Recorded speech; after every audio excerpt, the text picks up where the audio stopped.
নমস্কার স্যার, আমি প্রীতি, এই স্কুলের নতুন শিক্ষিকা। ও হ্যাঁ হ্যাঁ, আজ স্কুলে একজন সহকারী শিক্ষক আসার কথা। আপনি কি সে? জি স্যার। তা প্রীতি, আজ আর আপনার ক্লাস নেওয়া হলো না, কারণ একটু আগে বিদ্যালয় ছুটি হয়ে গেছে। আমি জরুরি কাজে কিছু কাজ করার জন্য এখানে এসেছি। কাল আপনাকে বিদ্যালয়ে সবার সাথে পরিচয় করিয়ে দেব। কাল থেকে আপনি ক্লাস নেবেন। ঠিক আছে স্যার। দাঁড়িয়ে আছেন কেন? বসুন। তা আপনার বাড়ি কোথায় প্রীতি? মাধবপুর। মাধবপুর? ওখানে তো আমারও বাড়ি। মাধবপুর কোন গ্রামে আপনার বাড়ি? কৈলাসপাড়া গ্রাম স্যার। আশ্চর্য, ওই গ্রামে তো আমারও বাড়ি। তাহলে আমি আপনাকে চিনতে পারছি না কেন? আপনি মনে হয় অনেক বছর গ্রামে যান না, তাই আমাকে চিনতে পারছেন না। তা ঠিক, কাজের ব্যস্ততায় প্রায় 7-8 বছর আমার গ্রামে যাওয়া হয় না। স্যার, আপনাকেও আমি ঠিক চিনতে পারিনি, যদি আপনার পরিচয়টা দিতেন। জমিদার রাঘব সেনের ভাইপো আমি। রাঘব সেন? উনি আপনার কাকা? উনি তো গতকাল রাতে মারা গিয়েছেন, কিন্তু আপনি এখনো এখানে বসে আছেন।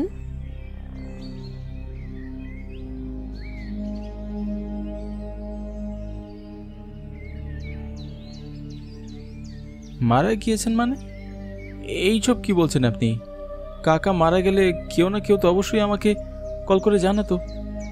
আমি সত্যি বলছি স্যার, এখানে আসার আগেই আমি দেখে এলাম জমিদার মশাই মারা গিয়েছেন। আগামীকাল ভোরবেলা ওনার শেষ কার্য সম্পূর্ণ করা হবে। আপনি যদি এক্ষুনি রওনা দেন তাহলে রাতের মধ্যে বাড়ি পৌঁছে যেতে পারবেন। প্রীতির কথা শুনে আমি ভীষণ অবাক হলাম। কাকা মারা গেলেন, অথচ আমাকে কেউ একটি বারও জানালো না। প্রীতিকে দেখে অনেক সহজ সরল এবং কোমল হৃদয়ের মনে হচ্ছে। না না, ও মিথ্যা বলতে পারে না। আমি তাড়াহুড়ো করে বিদ্যালয় থেকে বের হয়ে বাড়ির উদ্দেশ্যে রওনা হলাম।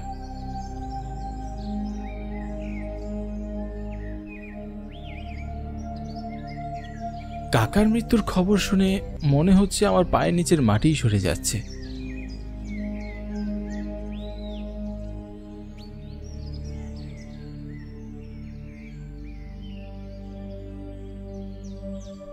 এমন খবর শোনার জন্য আমি মোটেও প্রস্তুত ছিলাম না। ছোটবেলা থেকে কাকা আমাকে কোলে পিঠে করে মানুষ করেছেন। আমার বাবাও ছিল না, কাকাই আমার বাবার দায়িত্ব পালন করেছেন। আমাকে শহরে রেখে লেখাপড়া শিখিয়েছেন। কাকা আমাকে ছেড়ে এমন অকালে চলে যাবেন, এটা আমি ভাবতেই পারছি না।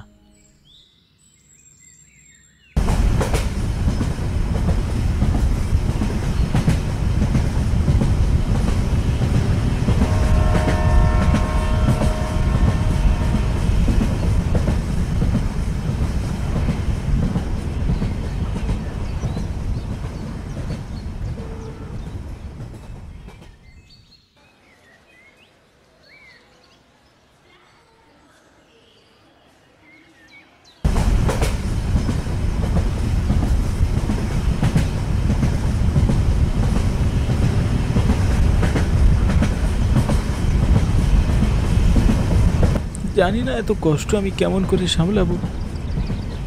নানান কথা ভাবতে ভাবতে আমি মাধবপুর গ্রামে চলে এসেছি।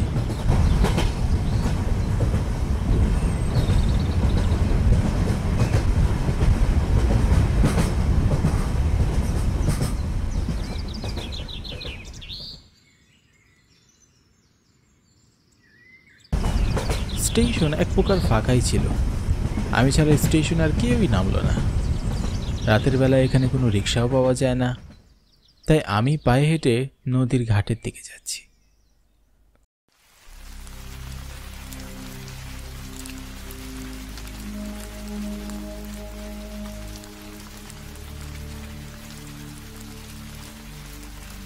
নদী পার হলেই আমার কৈলাসপাড়া গ্রাম।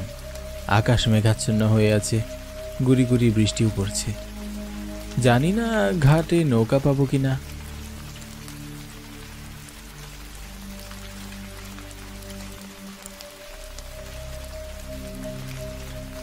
বেশ কিছুটা পথ এগিয়ে এসে দেখলাম নদীর ঘাটে কিছু মানুষ জড়ো হয়ে আছে।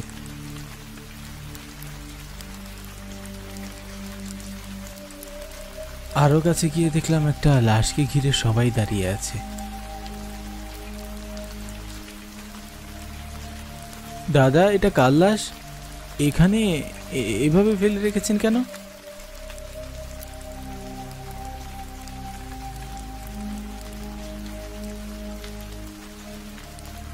কার লাশ তা তো বলতে পারবো না বাবু, নাম পরিচয় জানা যায়নি। এর আগে কখনো এই গ্রামে দেখেছি বলে মনে হয় না। তাহলে পুলিশকে খবর দিন, পুলিশ এসে বেওয়ারিশ লাশ নিয়ে যাক। না না, গ্রামে পুলিশ আসুক এটা আমরা চাই না বাবু। তাহলে লাশটির শেষ কাজ করার ব্যবস্থা করুন। ওরে বাবা, এই রাতের বেলা শ্মশানে যাবে কে? হ্যাঁ, আমি বাবু এসব জামালার মধ্যে নেই। কি আশ্চর্য, লাশটা যদি আপনার পরিবারের হতো তাহলে কি এমনটা করতে পারতেন? বেওয়ারিশ লাশ বলে কি এই লাশের শেষ কাজ সম্পূর্ণ করা হবে না? ঠিক আছে, আমি এই লাশের শেষ কাজ করছি। মাঝি ভাই, চলুন, আমাকে শ্মশান ঘাটে নিয়ে যান। ও মা গো, আপনি কি বলছেন বাবু? মাঝরাতে লাশ নিয়ে আমি শ্মশান ঘাটে যাবনি। না না, আমি পাবনি। বড় আজব মানুষ তো আপনারা, লাশের শেষ কাজও করাবেন না, শ্মশান ঘাটেও নিয়েও যাবেন না। তাহলে কি লাশটা এখানে পড়ে থাকবে? চলুন বাবু, আমি আপনাকে নিয়ে যাচ্ছি। মাঝের কথা শুনে আমার মনটা আনন্দে ভরে গেল। সত্যি দুনিয়াতে এখনো ভালো মানুষ আছে। লাশ নিয়ে আমি তাড়াতাড়ি নৌকায় উঠে বসলাম। লাশটা আপাতমস্তক ঘাটা। এটা কোনো নারীর লাশ নাকি পুরুষের লাশ আমি তাও জানি না। লাশটির শেষ কাজ তাড়াতাড়ি সম্পূর্ণ করে আমাকে বাড়ি ফিরতে হবে। এদিকে সময়ের সাথে পাল্লা দিয়ে বৃষ্টিও বাড়ছে। আমি পুরো ভিজে গিয়েছি।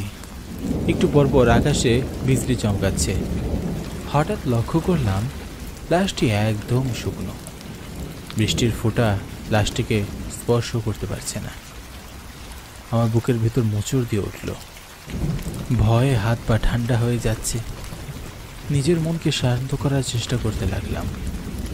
নৌকা যখন ঠিক মাঝ নদীতে আসলো তখন দেখলাম উপর থেকে কিছু কালো ছায়া এসে লাশটির আশেপাশে ঘুরছে।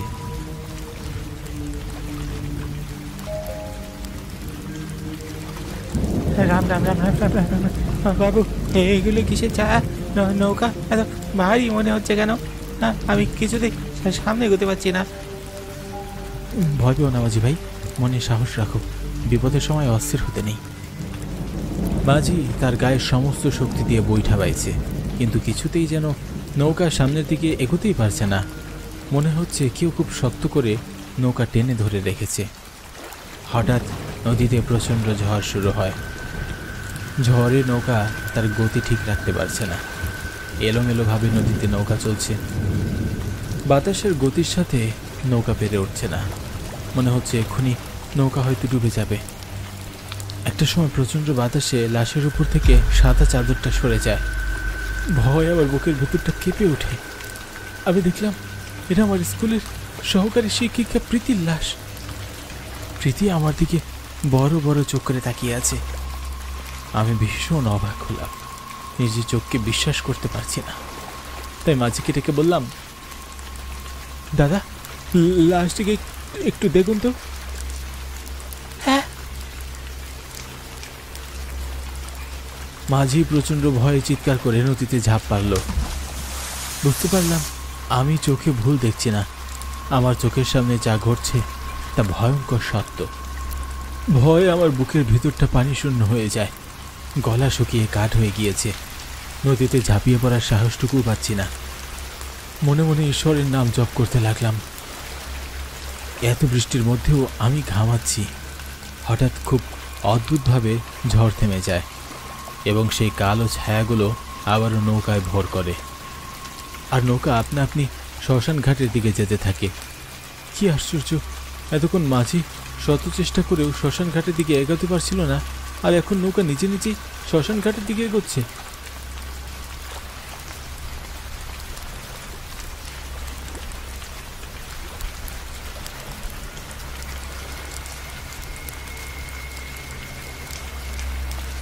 নৌকায় থাকা লাশটির দিকে তাকিয়ে দেখলাম লাশটা চোখ বন্ধ করে আছে।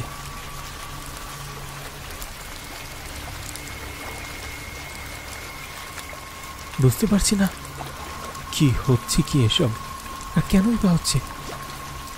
কাকার কথা ভাবতে ভাবতে আমি আমার চোখে ভুল দেখছি না তো? আমি আর লাশ ছাড়া নৌকায় আর কেউ নেই, তাহলে এত দ্রুত নৌকা শ্মশান ঘাটের দিকে এগোচ্ছে কি করে?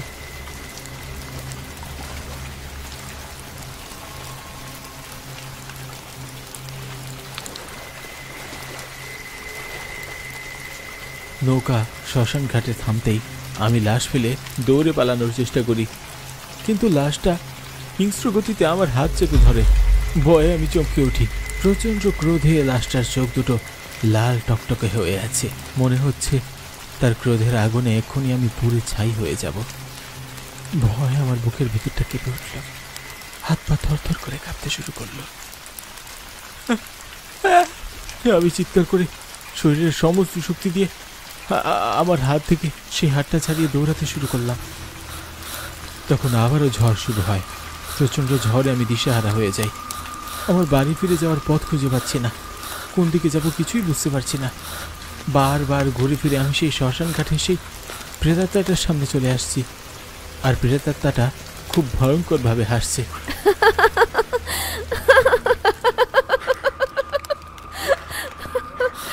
আমি পালানোর কোনো পথ খুঁজে পাচ্ছি না। বুকের ভিতরের প্রাণ পাখিতে ছটফট করছে। ভয় আমার প্রাণ যায় যায় অবস্থা। মনে হচ্ছে এক্ষুনি বুকের ভেতর থেকে প্রাণ পাখিটা বেরিয়ে যাবে। হঠাৎ প্রেতাত্মাটা আমার সামনে এসে দাঁড়ালো আর খুব কর্কশভাবে বলল, কোথায় পালাবি? তোর পালানোর পথ নেই। আমার থাবা থেকে কিছুতেই তুই বাঁচতে পারবি না।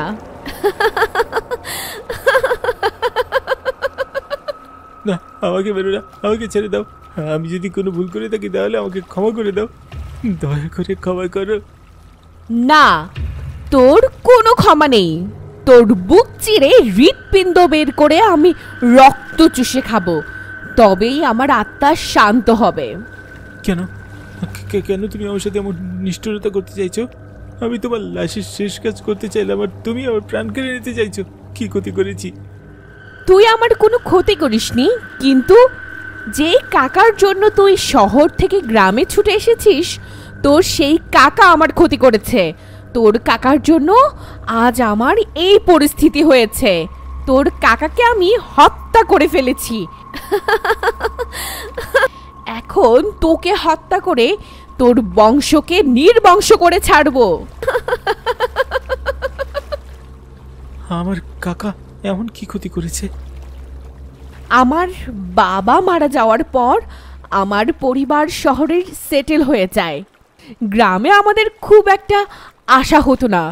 কিছুদিন আগে আমি গ্রামে এসেছিলাম এবং তোর কাকার কাছে আমার সমস্ত সম্পত্তি বিক্রি করে টাকা নিয়ে আমি শহরে ফিরে যাচ্ছিলাম, কিন্তু তোর লম্পট কাকা আমার হাত থেকে টাকার ব্যাগ ছিনিয়ে নেয় এবং আমাকে শারীরিক নির্যাতন করে মেরে ফেলে। তোর কাকাকে আমি মেরে ফেলেছি, এখন তোর পালা। না না, তুমি আমার সাথে এমনটা করতে পারো না। আমি মানছি আমার কাকা পাপ কাজ করেছেন, আর তুমি তার পাপের শাস্তি আমাকে দিতে চাইছো, কিন্তু কাকার পাপের শাস্তি তুমি আমাকে দিতে পারো না। আমার কাকা অপরাধ করেছে, আমি নই।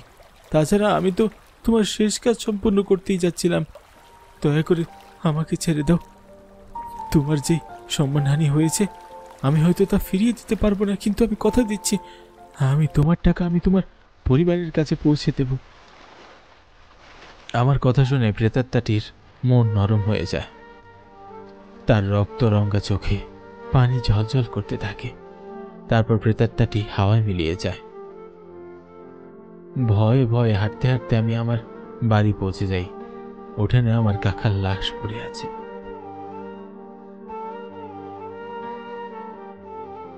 কাকাকে এই অবস্থায় দেখে আমার বুকটা হু হু করে কেঁদে উঠল। এই পৃথিবীতে আমার আপন বলতে আর কেউই রইল না। কাকার শেষ কাজ সম্পূর্ণ করে আমি শহরে ফিরে যাই এবং মেয়েটির পরিবারের কাছে টাকার ব্যাগটি আমি বুঝিয়ে দেই।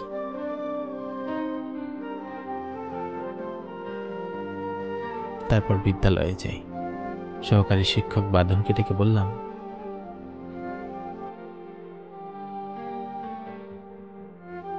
বাঁধন স্যার, গতকাল কি আমাদের স্কুলে কোনো সহকারী শিক্ষিকা যোগদান করেছিল?